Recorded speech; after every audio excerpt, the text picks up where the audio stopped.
नमस्कार, भारत लाइव देख रहे हैं आप।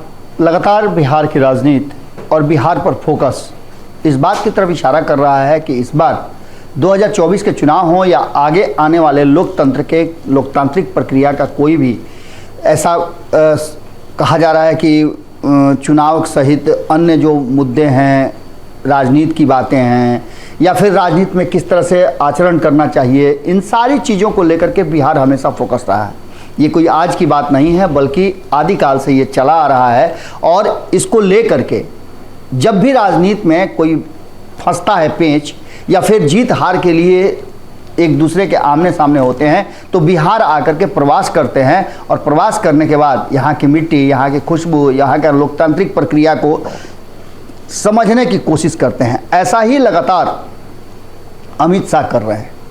अमित शाह अलग अलग राज्यों में, अलग अलग क्षेत्रों में प्रवास कार्यक्रम कर रहे हैं और उसी क्रम में वो झंझारपुर आ रहे हैं।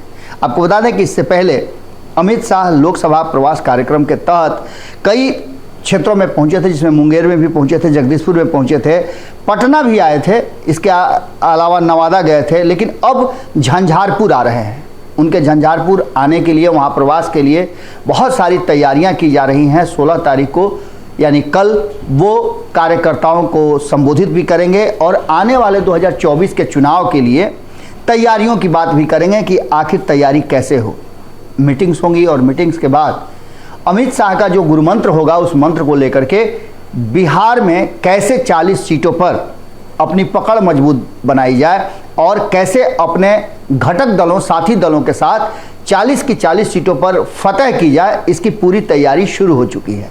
इस तैयारी का सबसे अहम जो बात है वो ये है कि पूरा बिहार में भाजपा के नेता, पदाधिकारी और सांसद, विधायक से लेकर के एमएलसी और राज्यसभा के सांसद तक सभी लगे हुए हैं। लगातार कई लोगों से हमारी बातचीत हुई। हमारी बातचीत मिथिलेश तिवारी से हुई। मिथिलेश तिवारी ने पूरी तरह से इस तैयारी को बताया कि कहीं ना कहीं ये देश के भविष्य का निर्धारण करेगा। अमित शाह का झंझारपुर यात्रा, कोसी, सीमांचल, मिथिलांचल, ये सभी क्षेत्र जो हैं इस बार भारतीय जनता पार्टी के विशेष फोकस के हैं, क्योंकि यहाँ भारतीय जनता पार्टी अपनी पैर जमाने में, अपना जीत दर्ज करने में लंबे समय से सिर्फ इंतजार ही करती रही या फिर बंटवारे में सीटों को घटक दलों को देना पड़ा।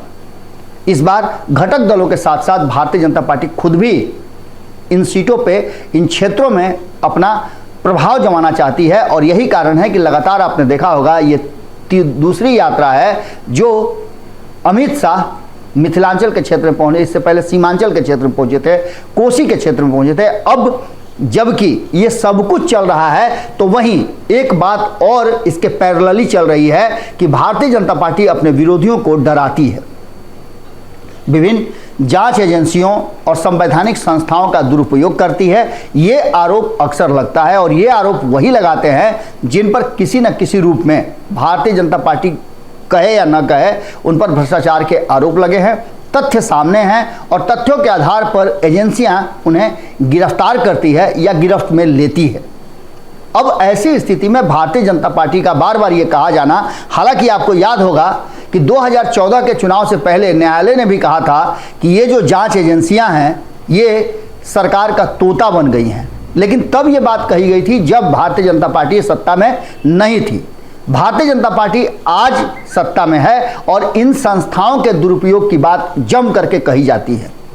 हालांकि आपको बता दें कि इसमें जो एक सबसे महत्वपूर्ण बात है कि चुनाव से पहले हमने आपको खबरों में बताया था कि संजीव मिश्रा जो ईडी के चीफ हैं, जिनको अभी रिटायर होना है, वो एक लिस्ट बना करके रखे हुए हैं और उस लिस्ट के हिसाब से लोगों पर समन जारी करके कार्रवाई हो रही है, छापेमारी हो रही है और गिरफ्तारी भी हो रही है।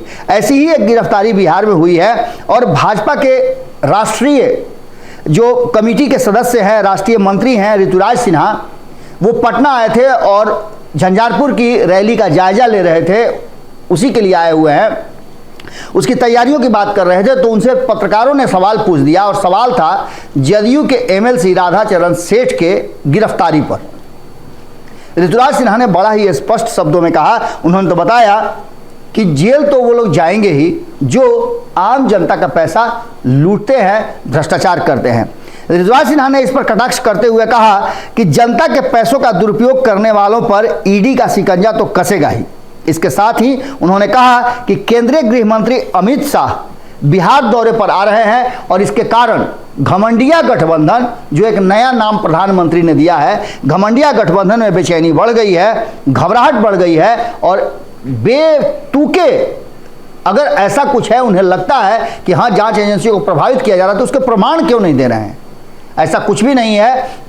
इस देश के 140 करोड़ लोगों के यहाँ क्यों नहीं ईडी का छापा पड़ रहा है कि खास करके उन्हीं लोगों पर पड़ रहा है जिनकी अकूत संपत्तियां पकड़ी जा रही हैं।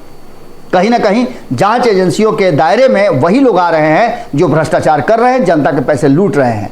अब ऐसी बातें कह करके कहीं ना कहीं ऋतुराज सिन्हा ने एक और नया मामला खड़ा कर दिया है, जिसमें कई लोगों को अलर्ट रहने की बात है।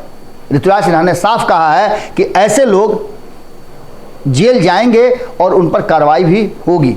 अब देखना दिलचस्प होगा कि एक तरफ जब कड़ियाँ जोड़ने की कोशिश की जा रही है, वहीं भारतीय जनता पार्टी अपना हाथ झटक करके और पूरी तरह से संवैधानिक संस्थाओं को इस तरह की कार्रवाई करने के लिए स्वतंत्र रहने की बात कह रही है। देखना होगा कि अमित शाह क्या कुछ कह करके जाते हैं और ऋतुराज सिन्हा के इस बयान के मायने क्या निकलते हैं। जुड़े रहिएगा भारत लाइव के साथ। बहुत बहुत धन्यवाद। धीरे धीरे से मेरी जिंदगी में आना, धीरे धीरे से दिल को चुराना। नमस्कार, मैं अनुराधा पौडवाल 26 नवंबर को पैनोरमा स्टार सीजन 6 के कार्यक्रम में पूर्णिया बिहार आ रही हूँ। मुझे पैनोरमा ग्रुप के निर्देशक संजीव मिश्रा जी ने बुलाया है, तो हम सब मिलते हैं पैनोरमा ई होम्स में शाम 7 बजे। नमस्कार। अगर ये वीडियो पसंद आई और वह बिहार के राजनीति और बिहारियत से सरोकार रखेनी तो सब्सक्राइब बटन दबा के चैनल के सब्सक्राइब कर ली। ओजे एगो घंटी बा, ओकरा बटन दबा देला से कुल सटीक और मारक खबर रुआ मुफ्त में मिल जाई। अगर रुआ पत्रकारिता के हमनी के नया प्रयोग में सहयोग कर चाहतानी तो ज्वाइन बटन दबा दी। पेटीएम नंबर नोट कर ली 9386 816 700। धन्यवाद।